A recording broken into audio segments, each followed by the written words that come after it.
as I was trying to throw him under the bus and make him look bad. Next, this girl D used to be friends with, she did a little too much here and there. Her and I had got into it about something. She was just one of those girls that he was friends with, and now that I was the girlfriend, she felt like, oh, we can still hang out. I can still text him all the time and call him boo. Like, she didn't know boundaries. One of those girls, like, okay, you're the girlfriend, but I've been here forever because we've always been friends type thing. So I had a problem with that for the longest. So then when the baby came, she reached out to me and was like, hey, congratulations. I was like, you know what? I'm a mom now. My daughter's more important. If he wants to be friends with the girl and she's gonna be cordial to me now and just be cool, I'm over it. Y'all can be friends. I told her, come see the baby or whatever. I was just over it. I'm like, I'm too grown for this. So he saw that message because I'm on my laptop on my bed talking to these girls, you know. I just had the baby, you know. Everybody, I posted a picture on Facebook. Everybody was like, oh, how is she? Send me pictures.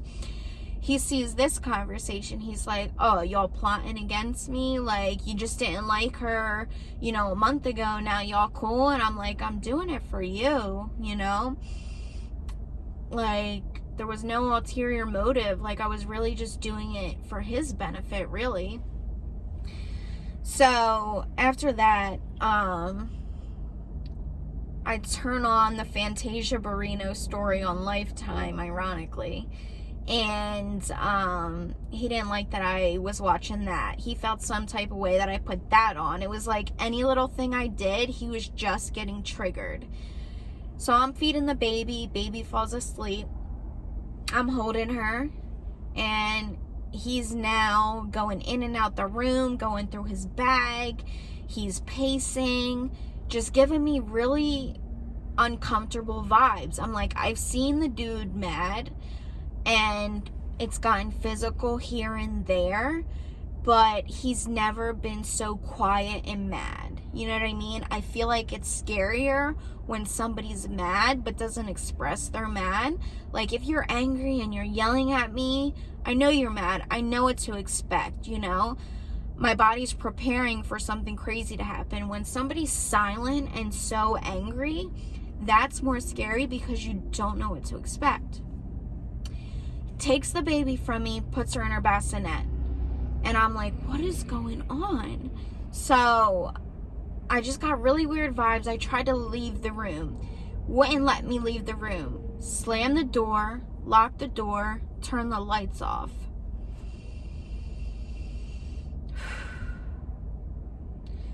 The rest of the story is dead silent. I don't say a word. He doesn't say a word. The baby doesn't cry. It is silent. You can hear a pin drop. Slams the door, locks it, shuts off the light. Pitch black in the room, mind you, because as soon as that happened, he pushes me into the entertainment center type thing where my TV was, where my light was. TV goes out, light shatters, dark, like pitch black, can't see anything. So now we're fighting. I'm on the floor. I finally just stopped fighting. You know, I just let him have his way for a minute. All is good. I'm like, no, all is not good, but I'm like, all is good. I'm like, just let him have his way, because if you fight him, he's going to hurt you. I'm 5'2". I just had a baby literally days ago. Days. This is what? A man that's like 5'8", and obviously stronger than me. I'm still in pain. Like, I'm breastfeeding, mind you. Like, just, I'm not in the condition to be fighting somebody, let alone a man. So, pushes me into the entertainment center. Everything goes black. I let him have his way. Then I try to get up and walk out the room again. Doesn't let me. This time, he pushes me onto the bed and starts hitting me, what I assume. he's not hitting me. Like, all I can feel is like really hard punches in the back of my head down to my shoulders. And I had this little like nightlight in my room so I can kind of see, and I was still wearing glasses at the time. So finally, like after a few seconds, I was able to open my eyes, because it's like my mind, my spirit, whatever, it was like an out-of-body experience. Like, I was there, but I wasn't. Like, it was happening to me, but I was watching it happen. I was checking in and out. It all happened so fast. So I remember when I did get a chance to glance, I just saw blood splattering everywhere, and I'm like, dang, he's really going up on me right now. Like, what is going on? So again, I'm like, don't fight back, because he's gonna kill you, you know? If he feels like you're coming at him, he's gonna come at you much harder. So I'm like, play dead and just chill. So minutes go by, and I'm like, he's not stopping. Like, what is going on? We finally slip off of the bed onto the ground, and then he's standing over me, still going. And now it's starting to hurt. Like, I can feel like he's not just hitting me, like he's stabbing me with something. My glasses are all bloody. I cannot see. I finally scream and start to fight back, because I couldn't take it anymore. I'm like, this has to stop. Like, this is too much pain. You've been going way too long. Like, you're going to kill me if you don't stop. I screamed. Mind you, the baby's asleep the whole time, thank God. My mom's home. I didn't know she was home, because remember, they were going to the bar. But what had happened was, the boyfriend had ended up dropping my mom back off at home, and he ended up leaving. So when I screamed, thank God, in a sense, she was there, because she was like, what's going on in there? And he stops, gets up, opens the door, and walks out. She screams, and I'm like, oh, she's screaming because he's all bloody and has something in his hand that he was just stabbing her daughter with. Now, since they left to go to the bar together, I thought they came back together. They always are with each other. Like, out of this night, he decides to drop her off. They never do that. So I'm like, okay, she's screaming because now the boyfriend and him are going at it. That's the scenario my mind made up. But in reality, he went to stab her, and now he's stabbing her, but I don't know that because I'm in the room. So quickly, I shut the door, I lock it, not like that would have mattered. Check on the baby, baby's fine, cover her with a blanket, and I go out the window. I climb out the window. There's a guy out there walking his dog for some reason, and this is middle of winter. Snow is on the ground. Like, nobody should be outside right now, but the dude's walking his dog. I come up to him. I don't even know what I said. He's just looking at me in shock. He's like, are you okay? Did somebody hurt you? I'm like I'm stuttering on my words. I really don't know what to say. So he takes me inside I live in a apartment complex at the time. So he takes me inside his door, which leads into another part of the complex, and he knocks on his neighbor's door, who's a nurse. So she starts cleaning me up and stuff. Another woman is there, and she's like, where's the baby? I'm like, she's inside. Like, can you go get her? Like, my baby is still in there. I don't know why I didn't really run back. I think because I was like, okay, he wasn't after the baby. The baby was fine.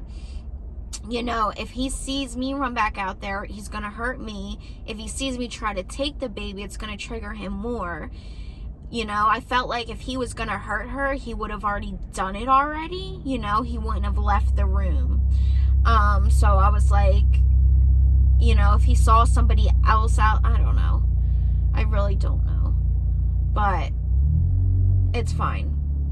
I feel bad that I'm like, why did I leave her there? Why did I not take her with me? But in the moment, since I was his main target, it wouldn't have made sense to bring her with me, because then I would have been using her as a shield almost, which wouldn't have been cool. So I'm kind of glad I left her there. So nonetheless, my mom's getting stabbed, none to my knowledge. Daughter's sleeping. I'm in somebody else's apartment right now. They're calling the cops and the ambulance. They show up within minutes. I hear them and I'm like, okay, cool, get me my baby. Like, where's my baby? That's all I'm worried about. Not even him. I'm like, I just need my kid. And they ended up finding him. Ambulance comes up to me. They're checking me. I got stab wounds everywhere. Right here, you can't really see it anymore. He got me right here in the face. Thank God that was the only one, because he had stabbed my mom all in her face. I have one there. I have one here. These are all stab wounds. They all go here. And then I have a lot on my head that you can't see. About 24 of them I ended up having. So they ended up finding him in a wooded area and trying to kill himself. Like, he slit his wrist or something with the knife. And yeah, my mom ended up going in the room. Okay, so what she had told me, I'll insert the article because I don't really want to speak for her. I don't know what happened. I wasn't out there, but from what she told me in the article, she was kind of pleading with him, like, as he was stabbing her. She was like, what's wrong? Why are you doing this? Just please stop. Like, take a minute. Everything's fine. Like, he was like, give me your pills, give me your alcohol. Like, he was like, if she doesn't want me, nobody can have her. Like, just chaos. So as she's trying to calm him down, he's like, give me your pills, give me your alcohol, robbing her basically after stabbing her.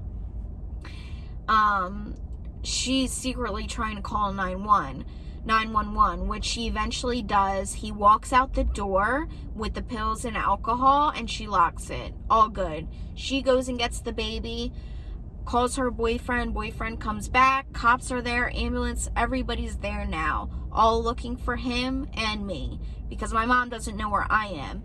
Everybody thinks I'm dead except the people in the apartment that have me. So while they're looking for me, my mom has the baby.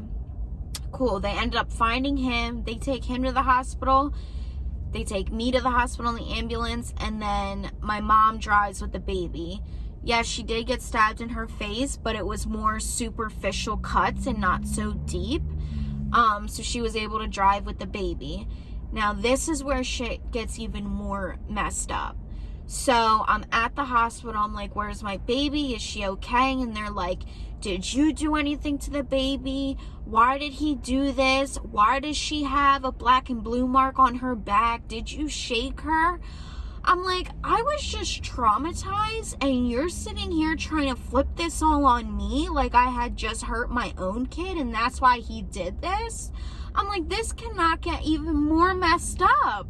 Like, I cannot make this up right now. I'm like, what is going on? So the doctors thought I had done something to the baby, which made him hurt me, because he didn't hurt her and only me. And they saw the Mongolian spot on her back, but being ignorant and not doing their research, they thought I had hit her and had shaken her or something. So they're like, ma'am, you can't see your child right now. We're running tests on her. I'm like, this newborn baby is getting pricked and getting blood work taken. I have all these people touching her. She doesn't have her mom, her dad there. Like, traumatizing my kid at that point. Finally, as they're stitching me up, actually, I didn't even get stitches except just on my face. I had to get stapled. And they did. Oh my gosh. All right.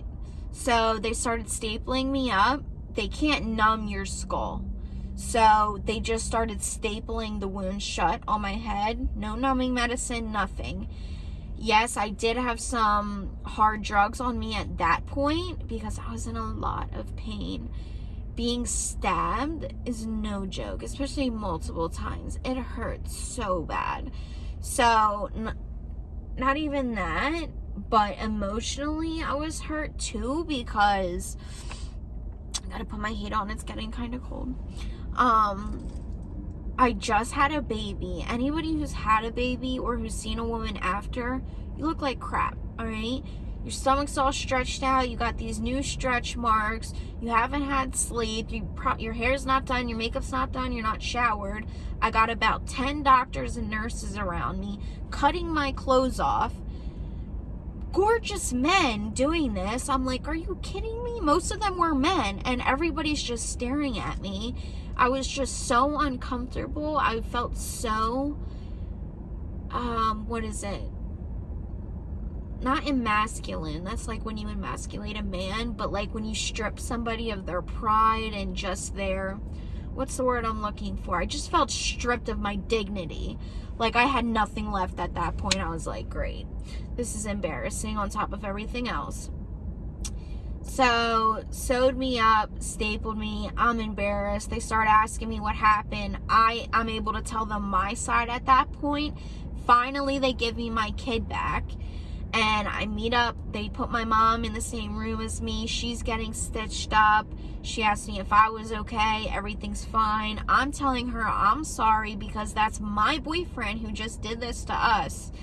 So I felt like it was my fault because I'm the one who dated him and had a baby with him in the first place. So finally I get the baby back. They don't let me leave the hospital until child services comes. Mind you, I'm at a hospital in the hood because they were more equipped to handle traumatic situations like that. Like if you get stabbed or you're shot, the hood hospitals are more equipped to handle those situations. So I think because I was there, they're so used to seeing crazy things like that, they just assumed I was a nut, you know?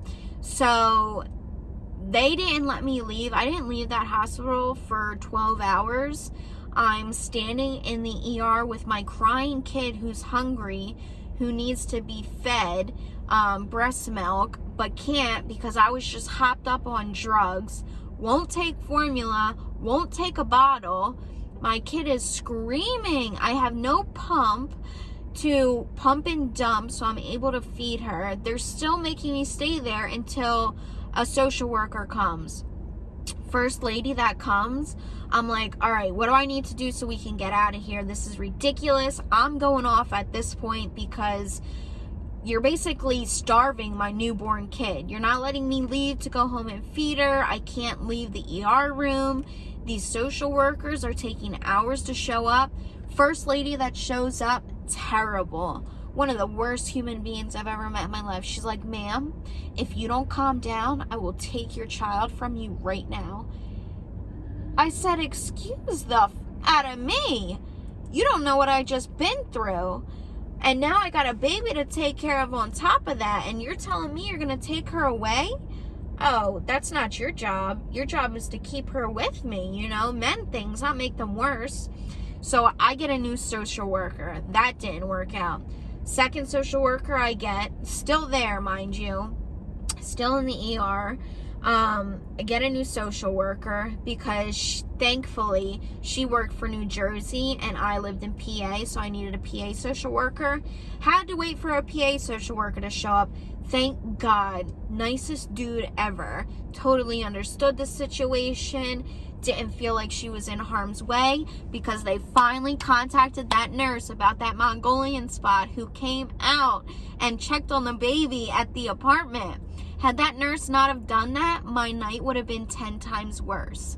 So I was like, dang, thank God she came. Like, everything happens for a reason. He was like, you're good. Her dad, I guess, said I didn't do anything wrong. It wasn't my fault. Thank God he told the truth. Thank God the nurse showed up and said that's a Mongolian spot. They talked to her on the phone, saw the hospital records, saw, like, yes, like, the mom she didn't show any signs of craziness. Like, everything's good. The mom is good. Like, let her go home. So they let me take the baby home. This is 6 in the morning at this point, more than 12 hours later. So they let me go home. Detectives come to my house. And at this point, somehow my mom is mad at me now, starting to blame me for everything. Like, this is your fault. How could you let this happen? So I'm like, oh my gosh, on top of everything else, now I have to deal with you making me feel bad and blame this on me. And the detectives come, they're like, they want to know what's happened. They want me to press charges to the fullest. I'm like, I can't do that. I know this man. Yes, he's abusive. Yes, he has issues, but they're mental issues. Like, you're going to send him to jail and he's not going to get help. He needs mental help. Like, send him to a mental institution or make sure he's going to jail and seeing a psychiatrist and getting on meds. They didn't want anything to do with me at all. They felt like, let me turn my light on because it's kind of getting dark. They felt like I was trying to help him and I wasn't being no help towards the state attorney. So they didn't really care for me since I wasn't helping their case. And you gotta think, in the moment, I just went through something crazy. I just lost the love of my life. I just went through something traumatic. I have this new baby at 18. My mom hates me, which is, you know, I live with her, so I have to see her every day. It's not like she can hate me and I can go live somewhere else. Like, she was helping me out, so I couldn't escape from any of it. I just got all these people being mean to me for nothing. And I literally didn't do anything wrong. I did nothing wrong to him, to no one. And I just felt like I kept getting the shitty end of the stick in each situation I went through that night. So, I'm gonna make sure I insert news articles, pictures, so stay tuned at the end and you can see what everything looked like. I'll show pictures of the room and try to give you a mental image of how this all went down. But yeah, so now we're at the next day and I'm so confused. I miss him, you know? Like, love doesn't stop because somebody hurts you. No matter what they do, you don't hate somebody overnight. It's gonna take time for you to process that. So I felt so alone, even when I was telling you, like when I was pregnant and I was isolated in that room, didn't go anywhere, had no cell phone, didn't talk to anybody. It felt like that all over again, but 10 times worse because now this little human being is here that I have to take care of physically now. And the dad isn't around. My mom doesn't want to help me anymore because she's mad. It's like things couldn't get any worse at that point. That's my story. Definitely hard thing to go through if you're a teen mom, a young mom, if you're in an abusive relationship, if you're broke and you're pregnant. Like, my heart goes out to you because I know exactly how hard it is. And it's so easy for people to look in from the outside and say, you should do this, you should do that, or you shouldn't have done this. But until you're in that situation, you have no idea. You have no idea how to go about it. So, if you need somebody to talk to about any of that, reach out to me. But know your worth. See your red flags. You do not deserve any type of disrespect, any type of abuse. You don't deserve anything like that, no matter the circumstance. And you will get through it. You will. I don't know how, but things tend to usually work themselves out a lot. Like, you ever stress about money or not knowing what you're going to eat the next day, but somehow money falls in your pocket, or somebody hands you a sandwich, or they have a 2-for-1 deal that day, like something crazy happens. things usually work themselves out. When it comes to abusive relationships, don't stay in it because it only gets worse. You get stuck in it, it becomes a cycle and harder to leave. What is that syndrome called? Sherlock syndrome? Holmes syndrome? It's like some syndrome where you, like, even though your abuser treats you like crap, like, you still look for their validation and they feel like home because that's all you know. So you end up accepting being treated like that. So just watch out for that. Be mindful. Take care of yourself. If you guys have any questions at all, want me to elaborate on something, anything at all, any questions, I'll do a Q&A about this video if you want me to get more in depth. I am going to be posting pictures of my wounds, my bedroom, all of that, and just kind of relive it. Since I just told you verbally what happened, I kind of want to take you through it with your eyes. You know what I mean? Like, I want to paint a picture for you and take you through it like that. I'm 25 now. So it took me that long to really talk about this, and I'll get into, you know, some of his family members thought it was my fault. You know how I was saying, like, I just felt like everybody was against me, the doctors to the detectives to my mom to him doing that to me. Then a few of his family members, not all of them, only 2 or 3 were accusing me that I must have laid hands on him. I must have done something. It just felt like everyone was against me. It was a hard thing to go through, for sure. I don't know how I made it out alive. I don't know how I made it this far, but we're here now. So I am your poster woman for survival of abusive relationships and teen pregnancy and just getting through really hard times. Addiction, kinda. They had me on some medications, so had to get through that. Yeah. Thanks for listening. Seriously. Thank you for watching. Thank you for letting me share my story.